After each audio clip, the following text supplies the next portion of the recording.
দেখতে চাই। তোমরা যদি একটা ভোট আছে ইসলামে দাও, তোমরা বেহেশতে যাবা।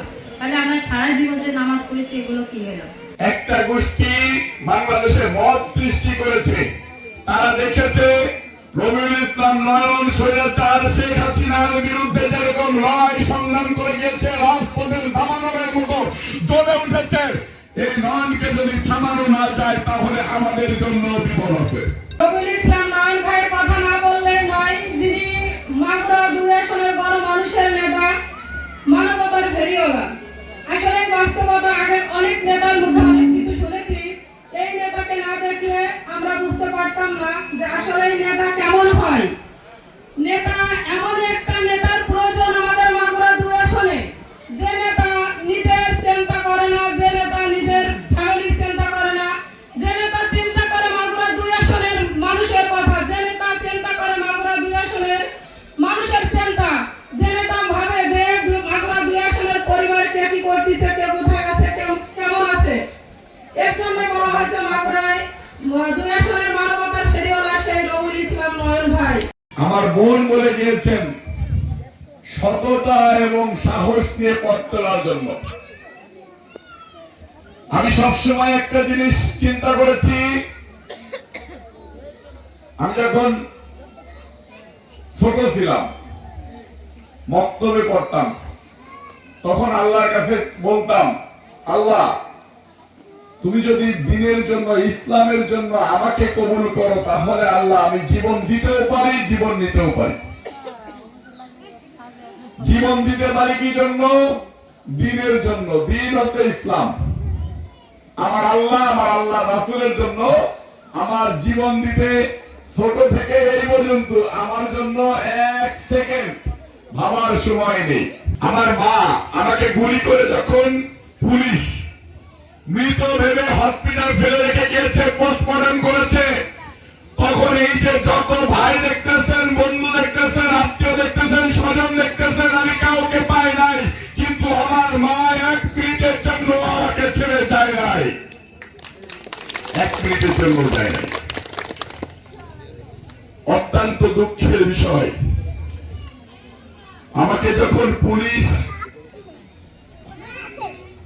নির্মম ভাবে হাতে হ্যান্ডকাপ পরিয়ে রশির সাথে বেঁধে রেখে দিত গুলিবিদ্ধ অবস্থায় হসপিটালের বারান্দায়, তখন আমার মা দূর থেকে দাঁড়িয়ে দাঁড়িয়ে কাঁদতেন।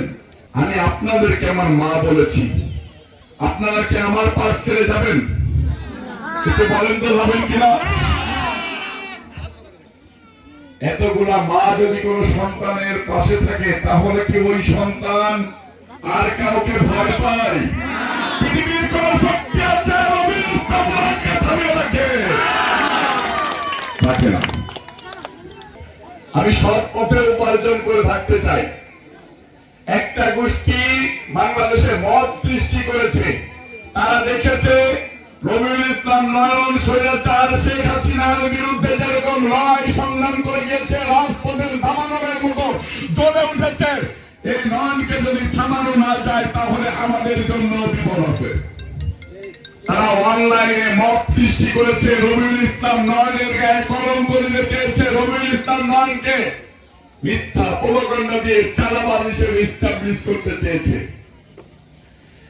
আমি মিনিমাম 50টা জাতীয় পত্রিকা মিডিয়ার মধ্য দিয়ে বলেছি, 5 তারিখের আগে এবং 5 তারিখের আগে রবিউল ইসলাম নয়নকে যদি কেউ 500 টাকা কোন ওয়েতে দিয়ে থাকে, যদি কেউ প্রমাণ করতে পারে, আমি নয়ন যে কোনো শাস্তি মাথা পেতে নেব। যদি আমাকে টিএসসির বলে বেঁধে রেখে পাথর নিক্ষেপ করে, আমি সেটাও মেনে নেব। ঠিক একইভাবে এখনো এই আমার মা বোনদেরকে সাক্ষী রেখে বলতেছি, যদি কোন ব্যক্তি বলতে পারে যে রবিউল ইসলাম নয়নকে আমি হারাম ভক্ষণ করতে দেখেছি বা হারাম ভক্ষণ করার কোন প্রকার কোন সহযোগিতার সময়ও দেখেছি, তাহলেও আমি রবিউল ইসলাম নয়ন আমার জীবনের সমস্ত বিসর্জন দিয়ে আমার বাংলাদেশের মানুষ যে শাস্তি দেয় আমি সেই শাস্তি মাথা পেতে দেব। কথার উদ্দেশ্য যে সামনের দিক যদি আগায় যেতে হয়, সৎ আর সততা যতই বাধা আসুক সে বাধা মানে না। এরা কিন্তু সবাই সামনের দিকে আগে যেতে পারে, কিন্তু সৎ আর সততা এই দুটো থাকা লাগবে।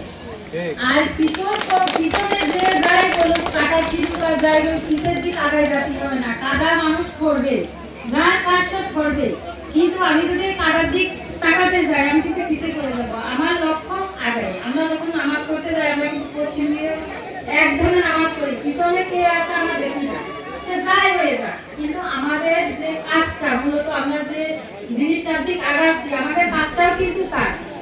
ধর্ম যাই হোক সবকিছু হচ্ছে মনের কাছে। আমি যে পাঁচটা নামাজ পড়লেই কি আল্লাহ আমার বেহেশতে দেবে এটা না। আমার যদি মন ইমান না থাকে তাহলে আমি কি কোনোদিন বেহেশতে যেতে পারবো না।